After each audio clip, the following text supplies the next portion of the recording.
தமிழை வணக்கம் நிகழ்ச்சியோடு இணைந்திருக்கிறோம். இன்றைய தமிழை வணக்கம் நிகழ்ச்சியினுடைய அதிதிகள் பக்கத்தோடு தான் நாங்கள் இப்பொழுது இணைந்திருக்கிறோம். இன்றைய அதிதிகள் பக்கத்தை சிறப்பிப்பதற்காக ஒருவர் வந்திருக்கிறார். உண்மையிலேயே இந்த கலைஞர்கள் அப்படின்னு சொல்லுகின்ற பொழுது ஒரு கலைஞனை எது உருவாக்குகிறது அப்படின்ற ஒரு விஷயம் வந்து மிகப்பெரிய ஒரு கேள்வியாக இருக்கும். அது மாத்திரமல்லாமல் ஒரு கலைஞனுடைய பொறுமை அல்லது ஒரு கலைஞனுடைய வளர்ச்சியை எது தீர்மானிக்கிறது என்பது மிக முக்கியமான ஒரு விஷயமாக இருக்கிறது. இன்றைக்கு கலைஞர்கள் என்று சொல்லுகின்றவர்களை நாங்கள் பார்க்கின்ற பொழுது எந்த விதமான பின்புலங்களும் இல்லாமல், அதாவது எந்த விதமான பயிற்சிகளும் இல்லாமல் ஒரு ஒரு ஒரு சோசியல் மீடியா பிளாட்ஃபார்ம் மூலமாக நிறைய பேர் தங்களை கலைஞர்கள் என்று வெளிப்படுத்திக் கொண்டிருப்பதையும் நாங்கள் காணக்கூடியதாக இருக்கிறது. ஆனால் இவற்றையெல்லாம் தாண்டி இந்த கலைகளுக்கு பின்னால் இருக்கிற கடினங்கள் எல்லாம் கடந்து வந்து இன்றைக்கு கலைஞர்கள் என்ற சொல்லுக்கு அர்த்தமுள்ளவர்களாக விளங்கி கொண்டிருக்கிறவர்கள் நிறைய பேர் இருக்கிறார்கள். அப்படியான ஒருவரை தான் நாங்கள் இன்றைய அதிதிகள் பக்கத்தினூடாக உங்களுக்காக கொண்டு வந்திருக்கிறோம். வேறு யாரும் இல்லை, ஆனந்த கிருஷ்ணன் சுரேஷ்குமார் அவர்கள் தான் எங்களோடு இணைந்திருக்கிறார். நாங்கள் வரவேற்றுக் கொள்ளலாம். உண்மையிலேயே ஒரு கலை குடும்பத்தைச் சேர்ந்த ஒருவர் தான் எங்களோடு இணைந்திருக்கிறார்.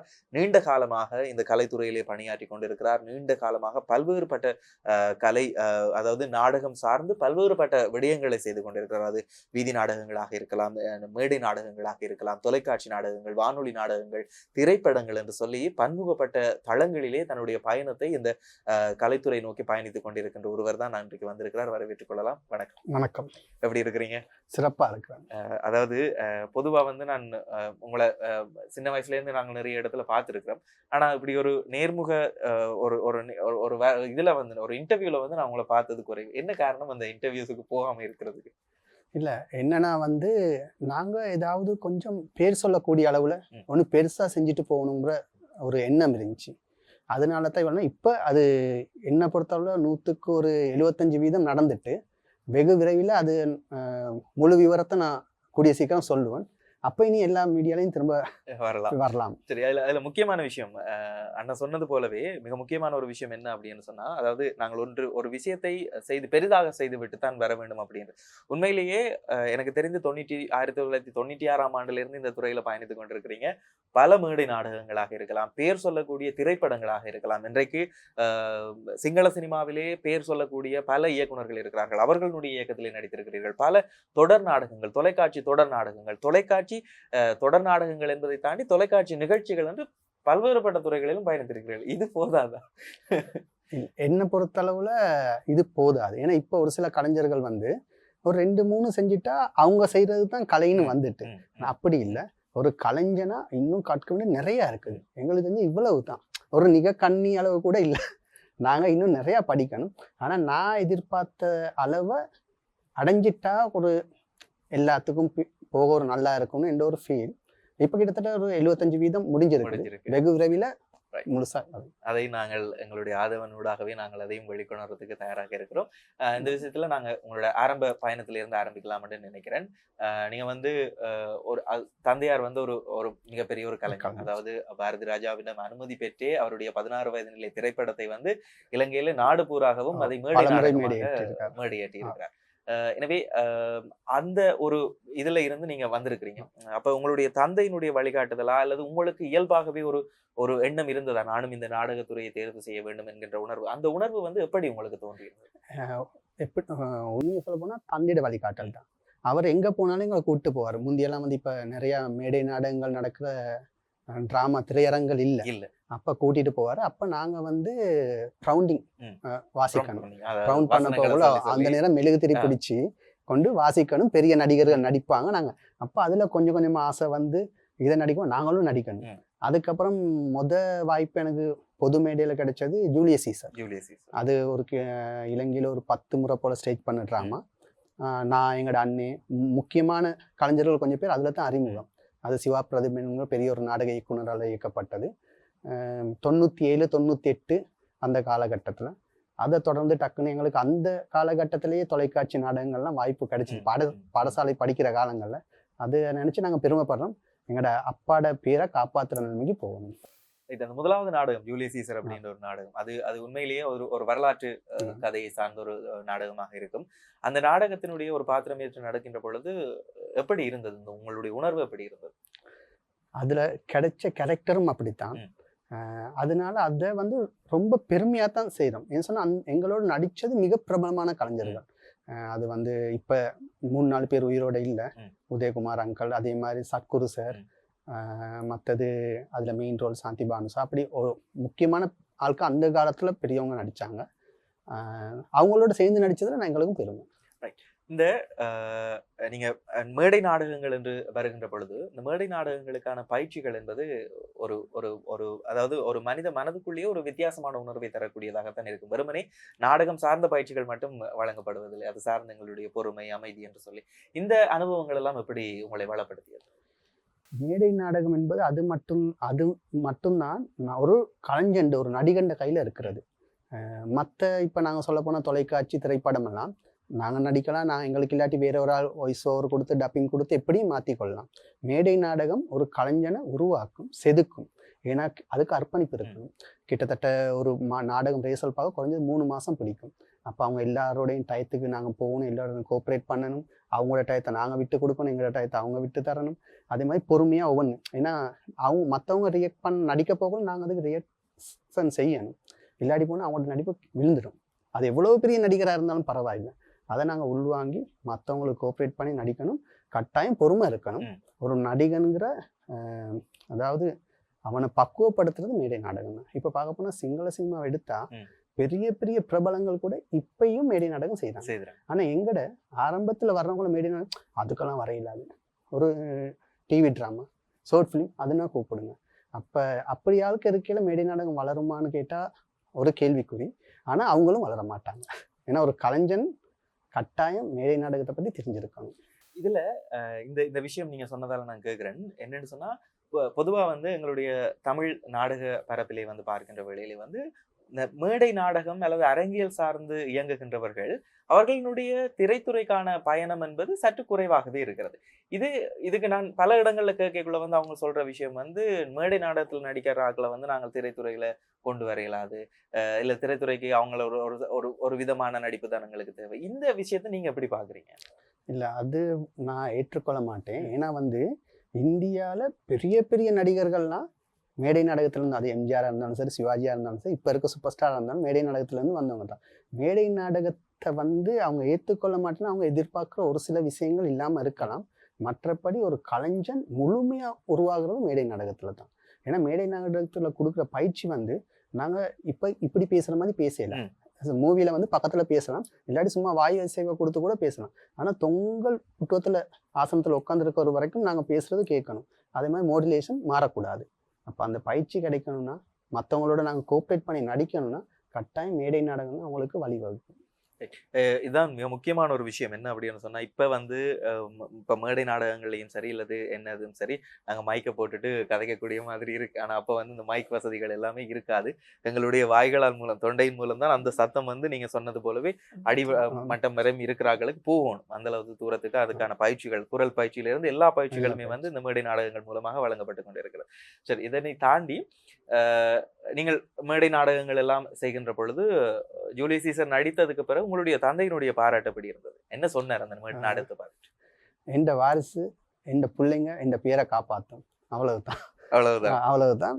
மற்றது எங்களோட அப்பாட்ட இருந்து நாங்கள் ஓவியங்கள் வரைய பழகினது, மற்றது சிலை செய்ய, கலைத்துறை சார்ந்து அவ்வளவும் அவர் கற்றுக் கொடுத்தது தான். அதே மாதிரி ஸ்கிரிப்ட் எழுத முக்கியமான, அதே மாதிரி அவர் எங்களுக்கு அவரோட நட்பு ரீதியாக பழக்கி கொடுத்தவங்க தான் எங்களை இந்த சினிமா துறைக்கு அறிமுகப்படுத்தினது. அதாவது நாடகத்துறையை தாண்டி தொலைக்காட்சி சினிமா துறைக்கு கொண்டு போனது அவங்க தான்.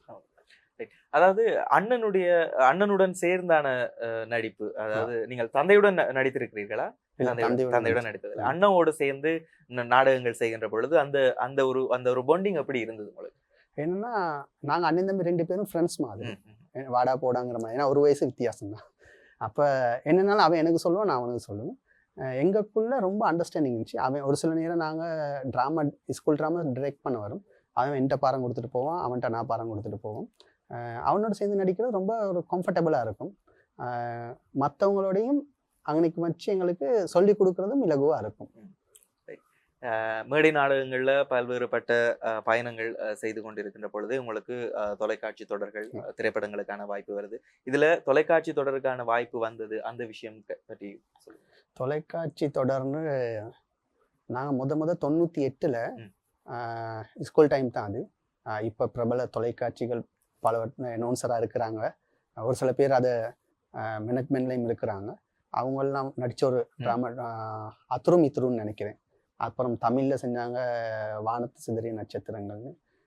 பிரபல தொலைக்காட்சிகள்லையும் அந்த அரசு தொலைக்காட்சிகள் அந்த நேரம் இதாகிச்சு. அதோடு அப்படியே எனக்கு நடராஜ சிவமங்கலம் அந்த டைமில் இருந்தார். அப்போ அவர் எங்களை சூஸ் பண்ணி அடுத்த கட்டமாக இரமதியம திரைப்படம், இலங்கையின் மணிரத்னம்னு வர்ணிக்கக்கூடிய பிரபல இயக்குனர் பிரசன்ன தானேகிட அந்த படத்துக்கு சான்ஸ் கிடச்சிச்சு. அதுக்கப்புறம் அப்படியே எங்களுக்கு சின்ன சின்ன டிரெக்டர்ஸ் மாதிரி நிறையா ஷார்ட் ஃபிலிம்ஸ் செஞ்சோம். அதில் ஒரு விஸ்வான ஒரு மெயின் இது ஒன்று ஹீரோவாக நடிச்சிருந்தேன். அப்புறம் 2008-09 திரும்ப பாடசாலை நாடகம் ஒன்று, தங்க சேவல்ங்கிற ஒரு ஒற்றுமையை மையப்படுத்திய பாடசாலை நாடகம் ஒன்று. அது இயக்குனர் மங்கள பெர்னாண்டோங்கிறவர். அதில் நாங்கள் அண்ணன் தம்பி 5 பேர் நடிச்சிருந்தோம். எங்களோட குடும்பத்தை 5 பேர் நடிச்சிருந்தோம். மொத்தம் அதில் கேரக்டர் 8 பேர் தான். வடக்கு கிழக்கு ஃபுல்லாக சமாதான ஸ்கூலில் தான் அது செஞ்சோம். அதே மாதிரி பாடசாலை பிள்ளைங்களை தேர்ந்தெடுத்து பாடசாலை முடிஞ்சதுக்கப்புறம் சனி ஞாயிறு ட்ரெயின் பண்ணி அவங்க 2010 எனக்கு பேர் வாங்கி கொடுத்த ஒரு நல்ல படம் ஒன்று வந்துச்சு, ஹிரஹாந்த யாட்டை. அது அவரும் பிரபல இயக்குனர் பெனாட் ரத்நாயக்க சார். அப்போ அதில் வந்து சீலன்கிற ஒரு கேரக்டர் உண்டு. அதில் எனக்கு தங்கச்சியாக நடித்தது இந்தியன் கேர்ள் உண்டு, அவள் தான் ஹீரோயின். அந்த படம் ஹிட் ஆனதுக்கு பிறகு ரோமியோ அண்ட் டென்டி சொல்லி ஒரு மெகா சீரியல் ஒன்று எடுத்தார். அதுலேயும் எனக்கு வாய்ப்பு கொடுத்தாரு. இப்பயும் அவரோட மூவிஸ் என்ன சரி எடுக்கிறேன்னா கட்டாயம் எங்களுக்கு மெசேஜ் தருவாங்க. இதுல நீங்க நடராஜ சிவம் அவர்களோடு பயணப்பட்டதை பற்றி சொல்லியிருந்தீங்க. அவருக்கு மகனாக கூட ஒரு கதாபாத்திரம் நடித்து ஹிரஹாந்த யாட்ட படத்துல. அதுல அந்த அந்த அந்த ஒரு அந்த அந்த ஒரு அனுபவம் எப்படி இருந்தது உங்களுக்கு? உண்மையில அது ஒரு பெரிய அனுபவம். ஏன்னு சொன்னா எனக்கு அம்மாவும் நடிச்சது வீணா ஜெயக்குமார், அவங்களும் பிரபல நடிகர். அதே மாதிரி நடராஜ சிவமங்களோட நடிக்க ரொம்ப ஏன்னு சொன்னா ரொம்ப சாஃப்ட் கேரக்டர், யாரோடையும் சத்தம் போட்டு பேச மாட்டாரு. அவருக்கு நாங்கள் என்ன கேட்டாலும் சொல்லி கொடுப்பாரு, மெதுவாக சொல்லி கொடுப்பாரு. அதே மாதிரி அவருக்கு என்ன சரி தேவைன்னா கூட கேட்டுக்கொன்னா கூட எங்கள்கிட்ட கேட்பாரு. அதை ஒரு இதாக ஃப்ரெண்ட்லியாக நல்ல ஒரு அவரோட எப்படி சொல்கிறதுன்னா ரொம்ப இலகுவாக பழகலாம். ஆனால் பெருமையாக இருக்குது அப்படி பெரிய ஆட்களோட நடித்தது. அவர் தான் எங்களை முத 98ஆம் ஆண்டு சூஸ் பண்ணதும் அவர் தான். இதுல இன்னும் ஒரு விஷயம் நான் கேள்விப்பட்டிருக்கிறேன். அதாவது நீங்களும் உங்களுடைய அண்ணா இளங்கோ அவர்களும் சேர்ந்து நடிக்கின்ற பொழுது ஆரம்பத்திலே நீங்கள் இருவரும் வந்து அவர் ஹீரோவாக நடித்தால் நீங்கள் வில்லனாகத்தானே நடிப்பீர்கள். அவங்க கிட்டத்தட்ட ஒரு 3-4 தொடர் நாடகங்களாக இருக்கலாம். அதுல வந்து இப்படியே ஒரு சம்பவம் நடந்தது. அதுலயும் மிக முக்கியமாக அவருடைய காதலியை நீங்கள் கொலை செய்வது அல்லது கடத்தி கொண்டே செல்வது, இந்த மாதிரியான சம்பவங்கள் இருக்கு. இது எப்படி இருந்தது உங்களுக்கு?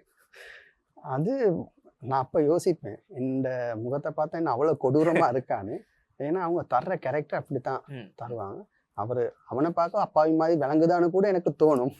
ஏன்னா அவன் லவ் பண்ணுவான்னு நான் ஏமாற்றி கொண்டு போய் எனக்கு சரி வித்து போடுறது, அப்படித்தான் எனக்கு 4-5 ட்ராமா வந்துச்சு. அதுக்கப்புறம் ஹீரோ ரோல் கிடச்சிச்சு. ஆனால் அந்த இது வந்து உண்மையிலே நல்ல ஒரு விஷயம் எங்களுக்கு. ஏன்னா அண்ணன் தம்பியா இருந்தாலும் எங்களுக்கு தெரிஞ்சு கொள்ள வேண்டிய விஷயங்கள் நிறைய அதுக்குள்ள கிடைச்சு. அதே மாதிரி அதுல எனக்கு நான் 98ஆம் ஆண்டு விடிஞ்சா ஷூட்டிங். அப்ப நடராஜ சிவமங்கல்லாம் கேட்டாரு, பைக் ஓடுவோம். உண்மையிலே ஓட தெரியாது அந்த நேரம். அப்ப அடுத்த நாள் நீர்கொழும்புல ஷூட்டிங். எங்களோட கொழும்புல பூச்செடுத்து ரோட்ல ஒரு கூட்டாண்டு பைக், அவனுக்குள்ள ஸ்கூல் டைம். அப்ப நைட் 12 மணில இருந்து 2 மணி வரைக்கும் ஓட்டி பழகினோம். அங்க ஷூட்டிங் ஸ்பாட்டுக்கு போனோம்னா நாங்க பண்ணது 120, சின்ன பைக் 125. அங்கே போனோன்னா 250 கொடுத்துட்டாங்க. அதுக்கு பின்னுக்க அனுஷா மராயஸ் அவங்க ஏறி உட்காந்தோன்னா பாடத்துக்கு தாண்டு எனக்கு முதல் நாடகத்துக்கே டூப் போட்டாங்க. மற்றது எல்லாம் ஓகே, அந்த பைக் ஓட்டர்ஸையும் டூப் போட்டு தான் எடுத்தாங்க. ஆனால் நம்ம 2 பேருக்குமே ஆயிட்டான். அதுதான் நடந்ததுன்னு சொல்லி இல்லை, இது உண்மையில சுவாரஸ்யமான விஷயங்கள். என்னென்னு சொன்னா, இப்போ ஒரு குடும்பமா பயணிக்கின்ற பொழுது, அதுவும் ஒரு அண்ணனும் தம்பியும் சேர்ந்து ஒரு நாடகங்கள் அல்லது இப்படியான விஷயங்கள் பயணிக்கின்ற பொழுது ஒரு ஆரோக்கியமான விஷயமா பார்க்கக்கூடியதாக இருக்கிறது. இதனை தாண்டி நாங்கள் பார்க்கின்ற வேளையிலே உண்மையிலே இந்த நீங்கள் நாடகங்கள்ல இருந்து தொடர் நாடகங்கள், அதாவது தொலைக்காட்சி நாடகங்கள், திரைப்படங்களுக்கு வருகின்ற பொழுது ஏதாவது சிக்கல்கள் அல்லது சவால்களை எதிர்கொள்ளக்கூடியதாக இருந்தது? பெருசா சொல்ற அளவுக்கு இல்லை. ஏன் சொன்னாங்க, நாங்க அப்பா வழியில வந்தது, அதே மாதிரி அவங்களோட அப்பாட நட்பு இதுல இருந்தது. பெரிய சவால்கள்னு இல்லை.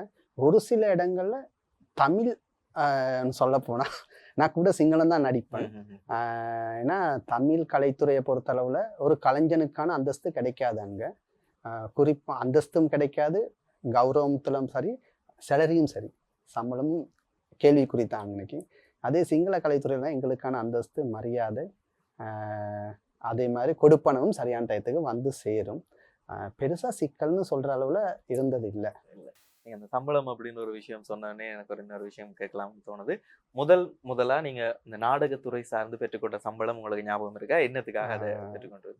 முத ஜூலியஸ் சீசர் நாடகத்துக்கு எனக்கு 120 நினைக்கிறேன். 96ஆம் ஆண்டு 97ஆம் ஆண்டு. 7ஆம் ஆண்டு 96ல வந்து நாங்க ப்ரௌண்டிங் வாசிக்க போனா அந்த நேரம் 50 ரூபா கிடைக்கும். சாக்லேட் சாப்பிடுங்க சொல்லி 50 ரூபா கொடுப்பாங்க. அப்ப ஸ்கூல் விட்டு ஈவினிங்ல தானே கூட நடக்கும். இப்ப அந்த திரையரங்குல இல்ல ஜோண்டி சில்வாவெல்லாம். அப்ப அந்த இதுதான் முதல் சம்பளம். மூவின்னு பார்க்க போனா 2000 ஆண்டு இரமேதியம்ம பிரசன்ன தனக சைட படத்திலேயே போன இளம் நடிகர்லயே அதிக சம்பளம் வாங்கினா தான் ஒரு நாளைக்கு 1500 பே பண்ணாங்க. கிட்டத்தட்ட 5 நாள்ல 6 நாள் ஷூட் இருந்துச்சு. அந்த நேரம் அதிக சம்பளம் வாங்கினா. அதாவது இப்ப 2000 ஆண்டு 1500 ஆண்டா இப்பவே யோசிச்சு பார்க்க வேணும் எவ்வளவு அமௌண்ட் கூடி இருக்கு அப்படின்னு சொல்லி. உண்மையிலேயே இதனை தாண்டி நீங்கள் விவேகானந்தா ஸ்கூல்ல தான் உங்களுடைய ஆரம்ப கல்வி, அதுக்கு பிறகு சிலாபத்தை நோக்கி பாடசாலை காலங்கள்ல உங்களுடைய நாடகம் சார்ந்த செயற்பாடுகள் எப்படி இருந்தது? மாணவர் மன்றத்துல கூடுதலா நாங்க நடிக்கிறதுக்கு வந்து சிங்கிள் டிராமாஸ் தான் அங்கே ஸ்கூல்ல சூஸ் பண்ணுவாங்க. சிங்களத்தை அப்படியே காப்பி பண்ணி தமிழுக்கு தருவாங்க. தமிழ்ல நடிப்போம். அடுத்தது என்ன மாணவர் மன்றம் செஞ்சாலும் ஒரு எம்ஜிஆர் பாட்டை வச்சிடும். அது அப்பா சொல்லி கொடுத்தது. ஏதாச்சும் ஒரு பாட்டு சொல்லுவாங்க, இன்னைக்கு மாணவர் மன்றம் அது முடியும், நீ தனியா ஒன்று செய் இதை. அப்போ நான் அதை அந்த நாடகத்துல அந்த படத்துல எம்ஜிஆர் எப்படி உடுத்திருந்தாரோ அதே மாதிரி உடுப்பு கொண்டு போயிருவேன். அது முடிஞ்சோடனே அந்த எக்ஸன்லயே அந்த எம்ஜிஆர் பாட்டை படிச்சு டான்ஸ் பண்ணிட்டு வந்துடும். ஸ்கூல்ல வந்து அந்த மாணவர் மன்ற காலங்கள் மட்டும்தான். அதுக்கு பிறகு ஸ்கூல்ல பெருசா கலைத்துறை சம்பந்தம் இல்லை, வெளியில தான் ஃபுல். நீங்க வெளியில வந்து பாடசாலையை முடித்துக்கொண்டு வெளியில வந்து முற்றுமுழுதாக நீங்க எந்த தீர்மானம் எடுத்த? நீங்க முற்றுமுழுதாக இந்த கலைத்துறையை நோக்கி பயணிக்கிறதா, இல்லாட்டி நாங்கள் வேறு ஒரு தொழிலை பார்த்துக்கொண்டு ஒரு ஒரு பார்ட் டைமா வந்து நாங்கள் இந்த கலைத்துறையில செய்யலாமா அப்படின்றதுல எந்த முடிவு நீங்க எடுத்தீங்க? ஆரம்பத்துல முற்றுமுழுதா கலைத்துறையை நோக்கி பயணிக்கலாம் தான் முடிவு எடுத்திருந்தேன். ஆனா எங்கட மூத்த கலைஞர்களை பார்க்கும்போது பேர் சொல்லி நாங்க அவங்களுக்காக ஒரு சில நேர வானொலி நாடகங்கள் கேட்டிருக்கோம். அப்படி கலைஞர்கள் நான் பார்க்கும்போது இதை முழுசா நம்பி இருந்தா சரி வராதுங்கிற ஒரு இது வந்துச்சு. எங்கட அண்ணானா முழு நேரம் இதைத்தான் செய்யறாரு. நான் வந்து பார்ட் டைமா ஒரு பிஸ்னஸ் ஒய்ஃபோட சேர்ந்து காஸ்மெட்டிக் பிஸ்னஸ் வந்து ரெஜிஸ்டர் பண்ணி இப்போ அதுதான் மார்க்கெட். அது ரொம்ப பிரபலமா டாப் இன் ஸ்டார் சீக்ரெட்டுங்கிற பேர்ல செஞ்சு கொண்டு போகிறேன். இந்த கலைத்துறையை கைவிடாம அதுக்கும் முழு எங்களால் ஏண்ட மாதிரி ஒர்க் பண்ணி கொண்டு.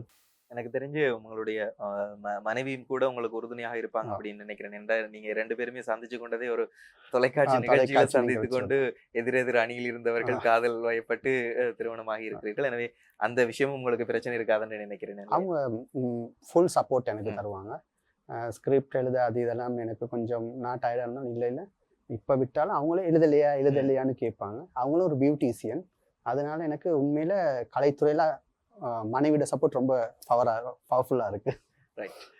இந்த இடத்துல நாங்க இது சார்ந்து பேசிக்கொண்டிருக்கக்குள்ள இப்ப நீங்க பார்க்கக்குள்ள இப்ப நாங்கள் அதாவது நீங்க ஆரம்பத்திலேயே சொல்லியிருந்தீங்க ஆரம்ப காலகட்டத்துல நிறைய அதாவது அரங்குகள் இருந்தது, நாடகத்துக்காகவே பல அரங்குகள் இருந்தது. அது இப்ப திரைப்படங்கள் வெளியாகிற மாதிரி அப்ப ஒவ்வொரு கிழமையும் வந்து புது புது நாடகங்கள் எல்லாம் பல்வேறுபட்ட நாடகங்கள் எல்லாம் வெளியாகி கொண்டிருந்தது. தமிழாக இருக்கலாம், சிங்களமாக இருக்கலாம். ஆனால் இப்பொழுது அதனுடைய தாக்கம் வந்து குறைந்திருக்கிறது. இதை எப்படி பாக்குறீங்க?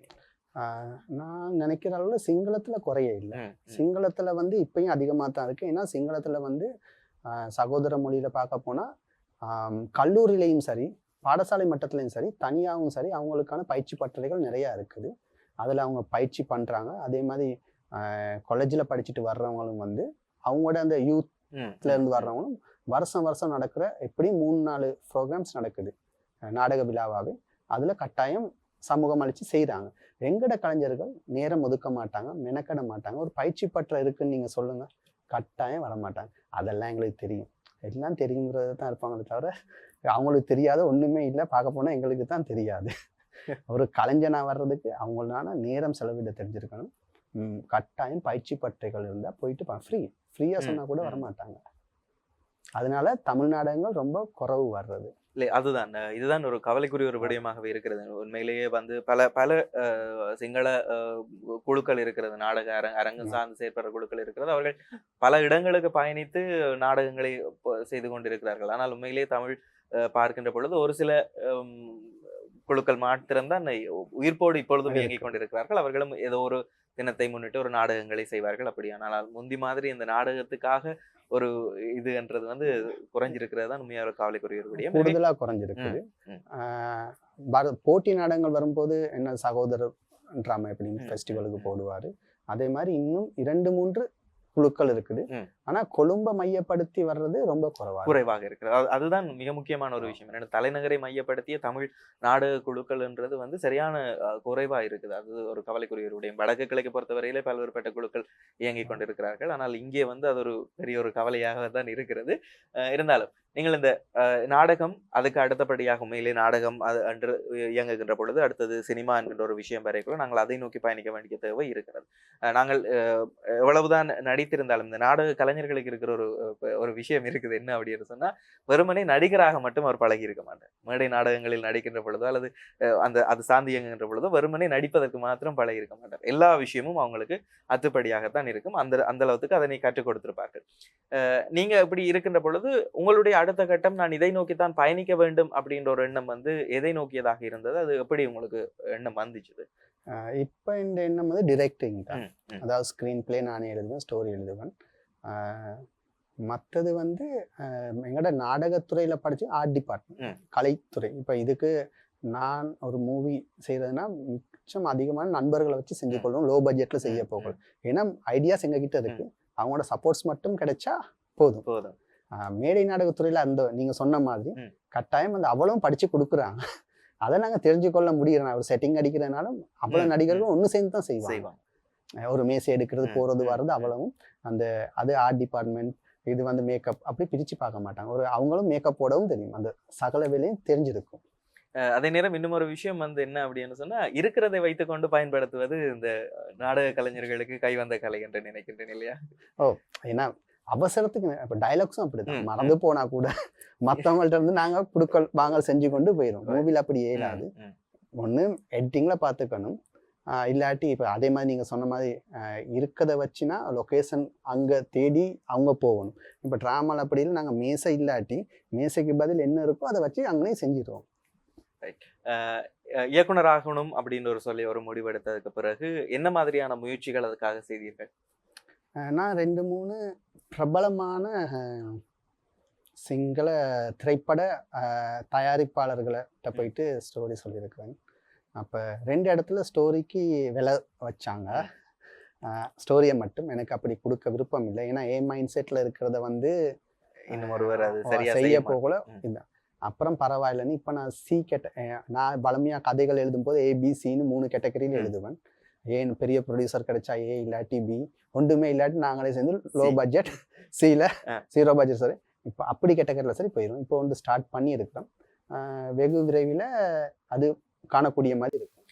இந்த திரைப்படங்கள் என்று பார்க்கின்ற வேளையிலே வந்து இப்போ அதாவது ஒன்று வந்து ஆர்ட் ஃபிலிம் அப்படின்னு சொல்லுவாங்க, கமர்ஷியல் டைப் ஆஃப் ஃபிலிம் அப்படின்னு சொல்லுவாங்க. உங்களுக்கு இது ரெண்டுலையும் வந்து எந்த சைடில் போகணும் அப்படின்ற ஒரு விஷயம் இருக்கு? நான் கூட ஆர்ட் ஃபிலிம் மாதிரி தான் போவேன். கமர்ஷியல் ஃபிலிம்னு பெருசா இதாக்குறது. ஏன்னா கதையை நம்பி தான் போவேன். ஹீரோ நம்பி ஹீரோயின் நம்பி போறதில்லை. அதுலேயும் கொஞ்சம் எந்த படங்கள் கிரைம் சார்ந்து இருக்கும். அதே அந்த கிரைம் சார்ந்த விஷயம் அது என்ன விஷயத்துக்காக? எனக்கு தேடிக்கிட்டு போறது பிடிக்கும். என்னன்னாலும் ஒரு தேடுதல் இருக்கணும், விறுவிறுப்பு இருக்கணும். அப்பதான் அதை தொடர்ந்து ரசிக்க முடியும். தேடுதலும் விறுவிறுப்பும் இல்லாட்டி இதுதான் தெரிஞ்சிட்டா எங்களுக்கு அந்த ஆர்வம் குறைஞ்சிரும். அது எங்கள்கிட்ட இருக்க மாதிரி ஆடியன்ஸுக்கும் அது கிடைக்கணுங்கிறதுக்காக தான் இந்த விஷயம். அதாவது பொதுவாகவே வந்து இப்ப மேடை நாடகங்களை தாண்டி நாங்கள் சினிமா அப்படின்ற ஒரு விஷயத்துக்குள்ள வரைக்குள்ள முக்கியமானது வந்து கதையை தாண்டி அந்த கதையோட அந்த ஸ்கிரீன் பிளே வந்து சரியான முக்கியம் இருக்கு. அப்ப அந்த ஸ்கிரீன் பிளே நீங்க எழுதியக்குள்ள வந்து நீங்க அது சார்ந்து ஏதும் பயிற்சிகளை பெற்றுக்கொண்டீங்களா, இல்லாட்டி யாருக்கும் அசிஸ்டன்ட் அப்படி அந்த மாதிரி ஒர்க் பண்ணிருக்கீங்களா, இல்லாட்டி அது சார்ந்த ஏதும் கற்றல் செயற்பாடுகளை மேற்கொண்டிருந்தீர்களா? இல்ல, அதாவது எங்க டிராமா ஸ்கிரிப்ட் எழுதுவோம். அந்த ஸ்கிரிப்ட் மாதிரியே இதுல ஸ்கிரீன் பிளேக்கு தனியா ஒதுக்க போறோம். இப்ப அதுல நடிகர்கள்னு போட்டு அவங்களோட பேரை போட்டு வசனங்கள் எழுதிட்டு இதுல சிச்சுவேஷன் மட்டும் தனியா எழுத போறோம். அதை நாங்க ஒரு மூவிஸ் பார்க்க எங்களுக்கு பழக்கத்துல வந்தது தான். பொதுவா வந்து இந்த ஆர்ட் ஃபிலிம் சார்ந்து நாங்க போகின்ற போது வந்து நிறைய படங்களை வந்து நாங்க பார்க்க வேண்டியிருக்கோம். அதுல நிறைய படங்கள் இருக்கு. இப்போ உலகளாவிய ரீதியிலே பல்வேறுபட்ட படங்கள் வருது. அதுல வந்து நீங்க எந்த மாதிரியான படங்களை, அல்லது தென்னிந்திய திரைப்படங்கள், ஈரானிய திரைப்படங்கள், இப்படியாக பல்வேறுபட்ட திரைப்படங்கள் இருக்கு. ஏன்னா இதுல வந்து நீங்க எதை கூட விரும்பி பாக்குற? நான் தென்னிந்திய திரைப்படங்கள் பார்ப்பேன். ம். அதுல மலையாள படங்கள் கொஞ்சம் விரும்பி பார்ப்பேன். Korean movies. ம். மற்றது இடைக்கிட இந்த படங்கள் கூடுதலா கொரியன் மூவிஸ். மற்றது மலையாள படம். ம். தென்னிந்திய தமிழ் திரைப்படங்கள்ல வெற்றிமாறன் சார், ம். மற்றது மிஸ்கின், ம். அப்படி குறிப்பிட்ட ஒரு சில பேர்ட வந்தா கட்டாயம் தவற விடாம பார்ப்பேன். பொதுவா வந்து ஈழத்து கலைஞர்கள் அல்லது இலங்கை கலைஞர்கள் அப்படின்னு சொல்லுகின்ற பொழுது, நான் ஈழம் என்ற பார்வையில வந்து இலங்கை முழுவதையும் பார்க்கின்ற ஒருவன். அப்ப நான் ஈழத்து கலைஞர்கள் என்றால் எல்லாரையுமே சேர்த்து சொல்லுவேன். அந்த மாதிரி ஒரு விஷயம் இருக்கேக்குள்ள ஒரு ஒரு மிக முக்கியமான ஒரு விஷயம் வந்து, அதாவது நான் இப்ப தென்னிந்தியாவில் இருக்கிற பல கலைஞர்கள்ட்ட கதைக்கின்ற பொழுது அவங்க சொல்லுவாங்க, உங்களோட வாழ்வியலை படமாக்குங்களன் அப்படின்னு ஒரு விஷயம் வந்து வரும். அந்த விஷயத்த நீங்க எப்படி பாக்குறீங்க? முதல்ல ஈழக்கலைஞருங்கிறத நான் ஏற்றுக்கொள்ள மாட்டேன். இலங்கை தமிழ் கலைஞர்கள்ங்கிறத ஏற்றுக்கொள்வேன். ஏன் சொன்னா மிச்ச பேர் ஈழக்கலைஞருங்கிறத ஒரு குறிப்பிட்ட நீங்க சொன்னது சரி. அதுதான் நான் சொன்னேன். நான் ஈழக்கலைஞர்கள் தான் வெறுமனே வடக்கு கிழக்கு மாத்திரம் நான் சொல்ல மாட்டேன். ஒட்டுமொத்த கலைஞர்கள். என்றால் ஈழம் என்றது இலங்கைன்ற ஒரு பெயர். அதுதான் ஆரம்ப காலத்துல எல்லாரும் அப்படி பார்க்கிறது இல்லை. அப்புறம் மலைய கலைஞர்கள் அப்படி. இலங்கை தமிழ் கலைஞர்கள், அதாவது நீங்க கேட்ட கேள்வி வந்து உண்மை நல்ல கேள்வி. வாழ்வியலை படமாக்குறது சரி. இப்ப மிச்ச பேர் வாழ்வியலை படமாக்குறேன்னா யுத்தத்தை எடுக்கிறாங்க, இல்லாட்டி இந்த எங்கட தேயிலை தோட்ட ஸ்டோரிஸ் எடுக்கிறாங்க. உண்மையான வரலாறு சார்ந்த பல கதைகள் இருக்குது, அதை எடுக்கிறாங்க. இல்லை அதை எடுக்கணும்னு நாங்கள் ஸ்டோரி கொண்டு போனாலும் எடுக்க ப்ரொடியூசர்ஸ் முன் வர்றாங்க. இல்லை நான் 1930 சார்ந்த 2 வரலாறு கதைகள் தான் எழுதி வச்சிருக்கிறேன். ஆனா இது வரைக்கும் ப்ரொடியூசர்ஸ் வர இல்லை. ஏன்னா அது எங்கட வரலாறு மட்டுமில்லை, தமிழரின் அடையாளம் சார்ந்த விடயங்கள். வெகு விரைவில் நாங்கள் 1-2 செஞ்சால் கட்டாயம் அதை நாங்களாவே சொந்தமாக சரி செய்யணும், கண்டிப்பாக செய்வோம். மற்றவங்க சொல்கிறது சரி, ஆனால் அவங்க சொல்கிறத இவங்க செய்கிறது இதே தான் செய்யும். வளமையாக ஒரே இது தான் போகுது. இந்த போர் சார்ந்த விடயங்களும் மலையகம் சார்ந்த விடயங்களும் மட்டும்தான் போகுது. எங்களோட வரலாறு அதை தாண்டி நிறைய இருக்குது. இல்லை, அதுதான் மிக முக்கியமான ஒரு விடயம். இன்றைக்கு நாங்கள் பார்த்தோம்னு சொன்னால், சிங்கள சினிமாவை பொறுத்தவரையிலே அவர்கள் எல்லா விதமான திரைப்படங்களையும் எடுத்துக்கொண்டு இருக்கிறார்கள். கமர்ஷியல் ஆர்ட் ஃபிலிம் வருது, அதே நேரம் இந்த ஹிஸ்டாரிக்கல் ஃபிலிம் என்று சொல்லுவாங்க, வரலாறு சார்ந்த பல திரைப்படங்கள் வருகிறது. எனவே அவர்களுக்கான வரலாற்றை நிறுவுகின்ற பொழுது நாங்கள் அதில் தவறிழைத்து விடுகிறோமா அல்லது நாங்கள் அதை விட்டு விடுகிறோமா என்கின்ற ஒரு கவலை வந்து எல்லோரிடத்திலுமே இருந்து கொண்டுதான் இருக்கிறது. ஆனால் அதுக்கான முயற்சிகள் எடுக்கப்பட்டாலும் இந்த நீங்க சொன்னது போலவே ப்ரொடியூசர்ஸ் கிடைப்பதில்தான் ஒரு தமிழ் கலைஞர்கள் உண்மையிலேயே சரியான ஒரு கடினத்தை எதிர்கொண்டு இருக்கிறார்கள் இல்லையா? அதாவது ப்ரொடியூசர்ஸ் எப்படி உண்மையை சொல்ல போனா எங்கட படங்களை ஆளுக்க பாக்குறதுக்கு வர்றது இல்லை. அதுக்கு இன்னொன்னு பார்வையாளர்களையும் குறை சொல்ல மாட்டேன். ஏன்னா எங்கட ஒரு சில கலைஞர்கள் அவங்களுக்கு செய்யறது தான் கலை அப்படிங்கிற ஒரு கண்ணோட்டத்துல கேமரா அவங்களுக்கு விருப்பமான எங்கள்ல வச்சிருவாங்க, விருப்பமான ஸ்டோரி அதை பார்த்தோம். சாரி, ஒரு சில நேரம் எங்களுக்கே மண்டை காஞ்சிரும், இதுதான் கலையா? அப்ப அவங்க ஒன்றும் படிச்சுக்கிட்டு செய்யணும், இல்லாட்டி தெரிஞ்சவங்கள்ட்ட கேட்டு செய்யணும். இது ரெண்டும் இல்லை. அவங்களுக்கு தெரிஞ்சதை எடுத்துட்டு இது படம் பார்க்க போகாட்டி ஏசுவாங்க, இதெல்லாம் பார்க்குற இல்லையான்னு. அவங்க கொஞ்சம் படிச்சுக்கிட்டு செஞ்சு ஆட்களும் விரும்பி பார்ப்பாங்க. ஏன்னா பார்வையாளர்களோட பார்வையை அவங்களோட உணர்வுகளை தூண்டி பார்க்கக்கூடிய மாதிரி செஞ்சால் கட்டாயம் பார்ப்பாங்க. அதை நாங்கள் செய்யணும். நிச்சயமா. இதுக்கு நல்ல உதாரணம் நான் சொல்லுவேன். என்ன அப்படின்னு சொன்னா, பல இடைவெளிக்கு பிறகு இலங்கையில வந்து ஒரு தமிழ் திரைப்படம் ஒன்று வழியாகி எல்லா திரையரங்குகளிலும் நல்ல வெற்றியை பெற்றிருந்தது ரத்னம் அவர்களுடைய இயக்கத்துல வந்து கோமாளிக்கு. அது உண்மையிலேயே அது ஒரு மேக்கிங் வைஸாவே வந்து நல்லா இருந்தது, திரையரங்குகளையும் ஓடி இருந்தது. அந்த மாதிரியான ஒரு தொழில்நுட்பங்கள், அந்த மாதிரியான சில விஷயங்கள், தொழில்நுட்ப வசதிகள் எங்கள்கிட்ட இல்லாட்டி கூட அந்த அறிவோடு நாங்கள் ஒரு திரைப்படத்தை எடுக்கின்ற பொழுது நிச்சயமா அது வெற்றி பெறும் என்றதுல மாற்று கருத்து இல்லை. ஏன்னா கோமாளி கிங்ஸ் ஒரு நகைச்சுவை படம், ஆனாலும் பார்க்கக்கூடிய மாதிரி இருக்குது ஆட்களுக்கு. அந்த அடுத்தது என்னங்கிற அந்த நகைச்சுவையா ஒரு என்ன எடுக்கிறோமோ அந்த புலட்டை பார்க்கக்கூடிய மாதிரி எடுத்தா பார்க்கலாம். கேமரா ஷாட் சரி இருக்கணும். மிச்ச பேர் எடுக்கிறது வந்து ஷார்ட் ஃபிலிம் ரிலீஸ் பண்ண அதை பார்க்க போகல எங்களுக்கே என்ன சொல்ல, ஏன்னா எல்லாம் நண்பர்கள், ஒன்றும் சொல்லிக்கொள்ள இல்லாது. இல்லை, அதுதான் மிக முக்கியமான ஒரு விஷயம். என்ன அப்படின்னு சொன்னாங்க, அது உண்மையிலேயே ஒரு கதையை வந்து கேமரா மூலமும் சொல்ல வேண்டும் அப்படின்றதுதான் மிக முக்கியமான ஒரு விஷயம். அதுக்கு நாங்கள் மிகப்பெரிய உதாரணமாக எங்களுடைய மண்ணில் இருந்து போனது பாலுமகேந்திரா அப்படின்ற ஒரு பெரிய ஒரு ஜாம்பவான் வந்து அவருடைய கேமராவே பேசும்.